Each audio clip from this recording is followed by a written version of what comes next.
ఈరోజు గత వారం రోజులుగా రాష్ట్రంలో ఈ ప్రక్రియ జరుగుతున్న ఈ తంతుని డీజీపీ ఆఫీస్కి వచ్చి ఈరోజు సైబర్ క్రైమ్ కి ఫిర్యాదు చేయడం కూడా జరిగింది.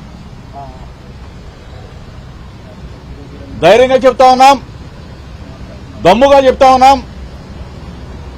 ఏదైనా నింద వేయాలంటే లేదా తప్పుడు ప్రచారం చేయాలంటే చంద్రబాబు నాయుడు ప్రభుత్వానికి, చంద్రబాబు నాయుడికి చెల్లింది, లోకేష్కి చెల్లింది. గత వారం రోజులుగా చెప్తా ఉన్నా, ఎక్కడికైనా వస్తామని చెప్పాం. ఈ రోజున ఇటువంటి తప్పుడు ప్రచారం, తప్పుడు వ్యవస్థను సృష్టించి చంద్రబాబు నాయుడు సర్కార్ ఇంత దిగజారుడుతనానికి, నన్ను వ్యక్తిగతంగా, మా పార్టీని వ్యక్తిగతంగా కించపరిచే విధానానికి దిగజారిందంటే ఏదైనా ఎవడైనా చెప్పాలంటే దమ్ముగా చెప్పాలా, లేదు చంద్రబాబు నాయుడు వచ్చి మాట్లాడాలా, లోకేష్ వచ్చి మాట్లాడాలా. అంతేగాని ఎక్కడో ఐవీఆర్ఎస్ కాల్స్ ఎవడు చేస్తాడో తెలీదు, ఏ డిస్ట్రిబ్యూషన్ కమిటీయో తెలీదు, ఏ వ్యవస్థో తెలీదు, అన్నిటిని కూడా చట్టాన్ని తమ చెప్పు చేతలు తీసుకుని, చట్టం మా చేతిలో ఉంది కదా, ప్రభుత్వం మా చేతిలో ఉంది కదా, ఏదైనా చేయొచ్చు అని చెప్పేసి చంద్రబాబు నాయుడు కొడుకు కక్ష కట్టి ఈ విధంగా వ్యక్తిత్వ హననం చేసే కార్యక్రమానికి శ్రీకారం చుట్టారు. ఈరోజు డీజీపీ ఆఫీస్కి వచ్చి స్వయంగా మీడియా మిత్రులు ముందు చెప్తా ఉన్నాం, దమ్ము ఉంటే, ధైర్యం ఉంటే ఎవరు చేశారో చెప్పండి, ఎవరు చేయించారో చెప్పండి, దీని మీద విచారణ చేయించండి, నిజాన్ని నిర్భయంగా నిగ్గు తేల్చమని చెప్పేసి మీ ద్వారా అడుగుతా ఉన్నా. ఈ ప్రభుత్వాన్ని, డీజీపీ గారిని అడుగుతా ఉన్నా, సిఐడి సైబర్ క్రైమ్స్ ని అడుగుతా ఉన్నాం. నిజంగా ఎంత దుర్మార్గం అంటే ఏ వ్యవస్థను వాడుకుంటారో తెలీదు, పరమ కిరాతకుల్లాగా వ్యవస్థల్ని తప్పుదారి పట్టించే క్రమం,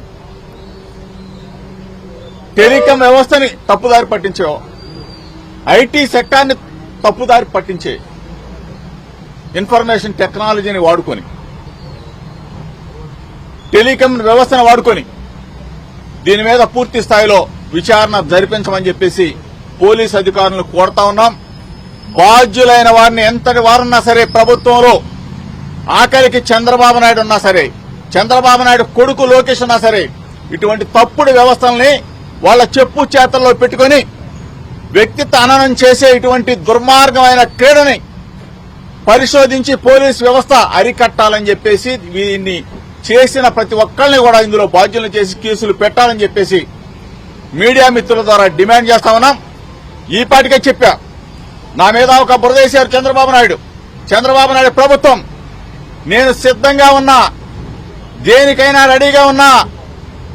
నా వ్యక్తిత్వం మీద, నా వ్యక్తిగత ప్రతిష్టని దిగజార్చే విధంగా చంద్రబాబు నాయుడు ప్రభుత్వం నకిలీ కల్తీ మద్యం దీని నా మీద అంటగట్టాలని, వైఎస్ఆర్ కాంగ్రెస్ పార్టీని ప్రతిష్టని దిగజార్చాలని చెప్పేసి చూసే ఈ ప్రభుత్వానికి, చంద్రబాబు నాయుడికి, లోకేష్ కి చెప్తా ఉన్నాం, దేనికైనా రెడీ, సిద్ధంగా ఉన్నాం. నేను చెప్పిన దానికి ఏ ఒక్కదానికి కూడా ప్రభుత్వం నుంచి, చంద్రబాబు నాయుడు నుంచి కానీ, లోకేష్ నుంచి కూడా ఇంతవరకు స్పందన లేదు. తిరుమల వస్తామన్నాం, దానికి స్పందన లేదు. కనకదుర్గమ్మ గుడి దగ్గరికి వస్తానన్నాం, దానికి స్పందన లేదు. లైట్ డిటెక్టర్ టెస్ట్కి వస్తానన్నాం, దానికి స్పందన లేదు.